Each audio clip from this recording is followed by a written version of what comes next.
put a hardened steel ring in, similar to the aluminum heads. Now, aluminum heads are a little lighter weight, so they're becoming more popular, but aluminum's more expensive than cast iron. So less expensive, more expensive, but lighter.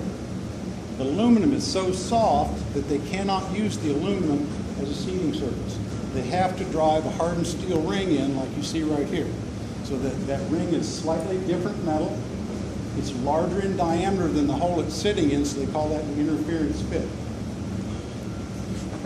If it becomes damaged, you have to remove it with a real high-tech tool.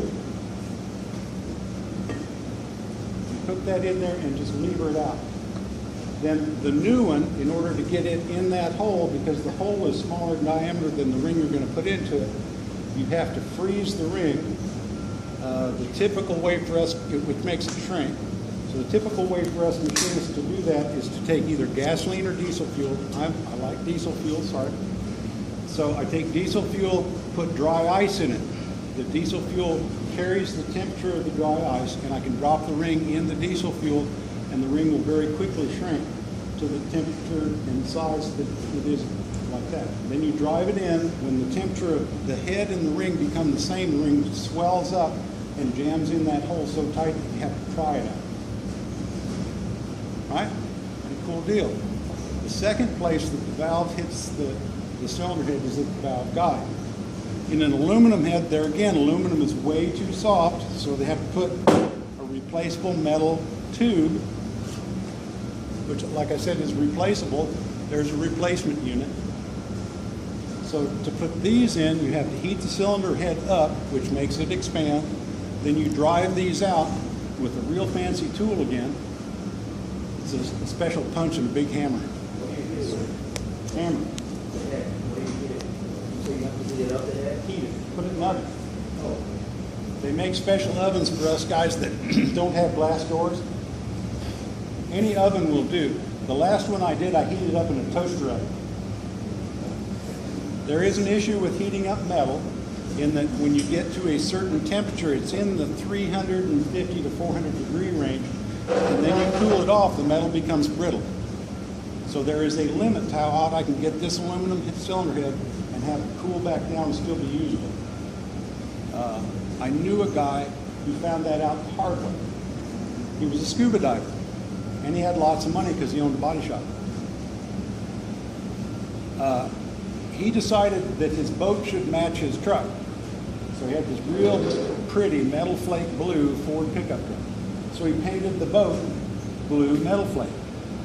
He was a scuba diver, so he thought, well, I'm going to take my aluminum scuba tanks, I'm going to powder coat them. You know what the process is for powder coating? What is it? What do you do to powder coat? It's a long process. Yeah. You spray something on there that it doesn't really look like paint. It's just like you spray it on and it dries as a powder. Then you heat it in an oven and it melts and bakes on like ceramic on a coffee cup. He baked his aluminum scuba tanks to 475 degrees. When they cooled off, they crystallized, and he put them in a tank, started putting 3,000 pounds of air pressure in, which is what a scuba tank holds. The tanks blew up, took his legs off the kneecaps. So, you know, that's just an example. You cannot heat metal beyond a certain point. When it cools down, it crystallizes the metal, makes it very brittle. So a cylinder head has to be respectably flexible because of all the pressure it takes. And you don't want cracking in the combustion chamber. Cool? Yeah. So these things are replaceable on this head. The valve seat is replaceable on this head.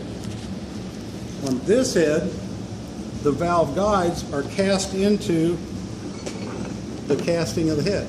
So if you look down in there, you don't see something like this sticking up. It's part of the casting. When they make this head, they cast it in a sandbox.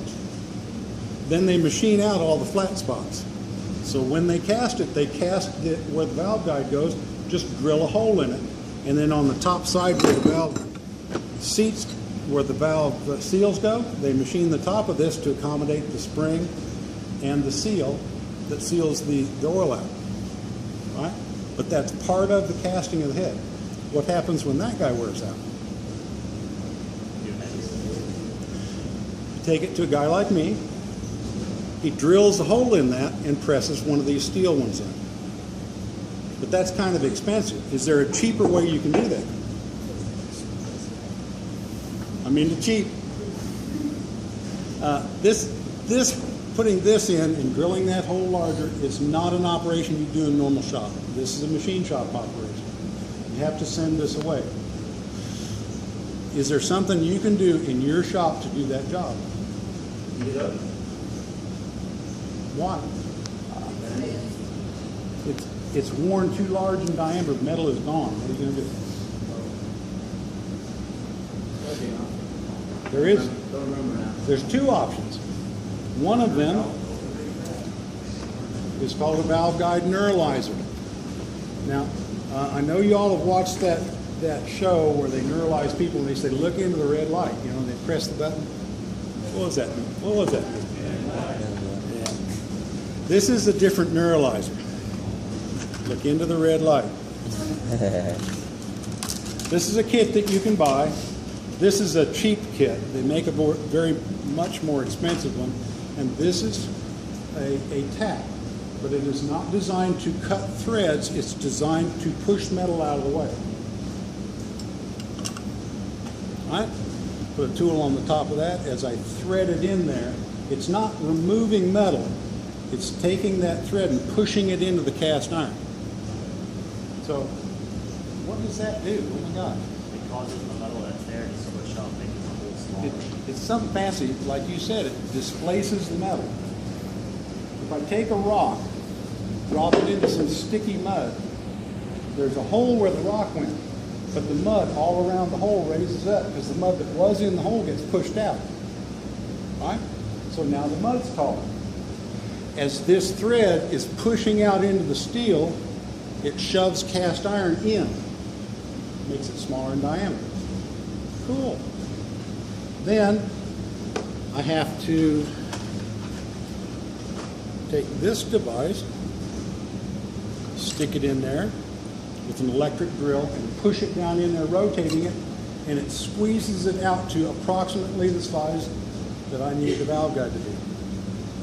Then to finish the job, in my special, very expensive, almost wood cardboard box, is my magic wand. This is a cutter. It's designed to cut, let's see, the 0.345 inch diameter hole.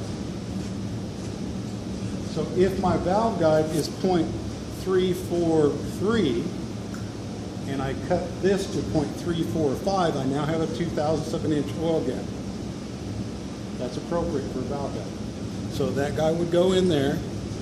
I would turn it counterclockwise. It would remove the excess cast iron that was made in this squeezing process. Excellent. So now I've got a rejuvenated valve guide. The only problem and the only argument with this is I've just threaded my valve guide and I've made a passageway for oil to follow down into the combustion chamber. So a lot of people don't like this repair because of that new thread that feeds oil down into the air intake. What's in the air intake? Well, sort of, but is it atmospheric pressured air? In the air intake? What pressure is in the air intake? 50 pounds. 15 inches, not pounds. Air intake, lower than atmospheric pressure. The pressure increases on hard throttling, decreases on deceleration. So you're talking about atmospheric pressure at sea level being 14.7 psi. You take away about half of that, down to about 7 psi, that's what's in the air intake. So you got 14 psi outside, 7 psi inside, and a threaded hole for oil to pass. Is there a chance that you could create an oil consumption issue, a minor oil consumption, but a little bit of oil consumption by doing that? Yeah, a lot of people don't like that. I don't like it. Does it take up the gap, fix the problem? Yeah. But it creates another one. Very minor, but yeah, I'm kind of stickler about stuff. But it's cheap. You can buy the kit, 30, 40 bucks, and you can start fixing it. It fixes a mechanical problem, creates a minor oil consumption problem. Only on the intake. The exhaust side's got pressure, so it wants to blow exhaust gases up into the valve cover area. No big deal. All right? Is there another way that I like better? You can buy these valve guide mineralizers in all different sizes. They come in standard US sizes and metric sizes. Absolutely.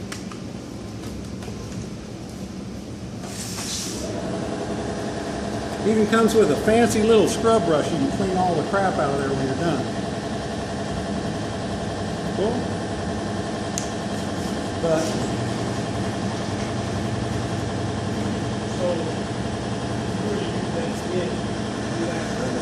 I'm deaf in my right ear.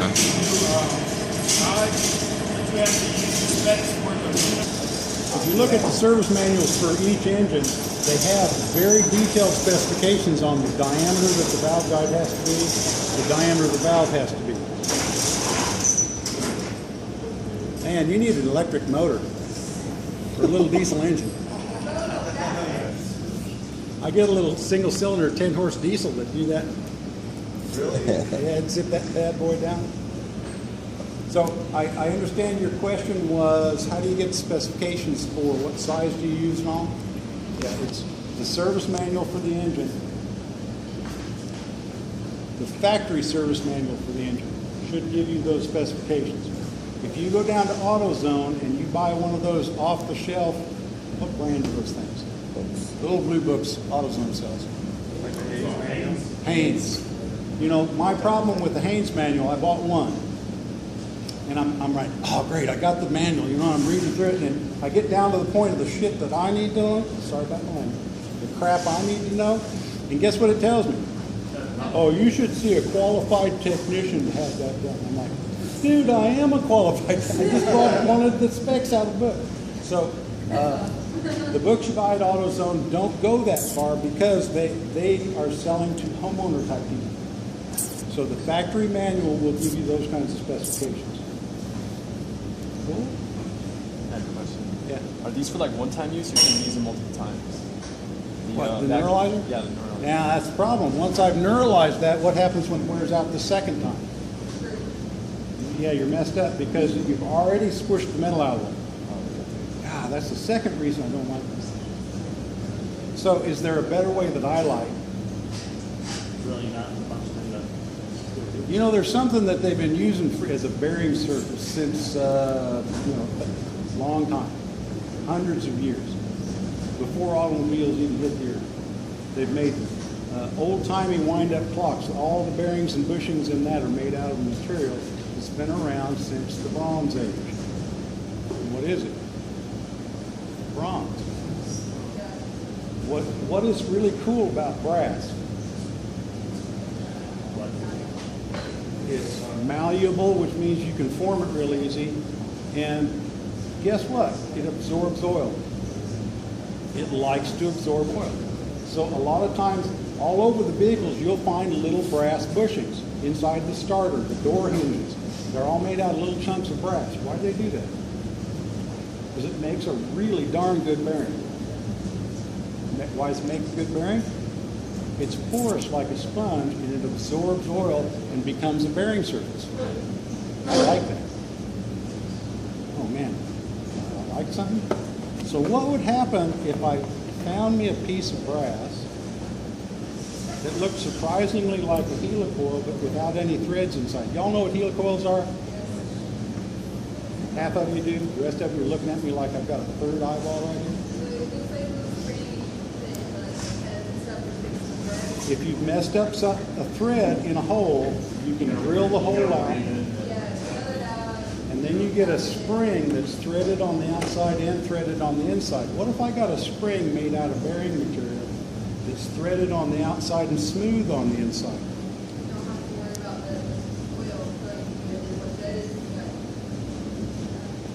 What if I took another kit that's a little bit more expensive,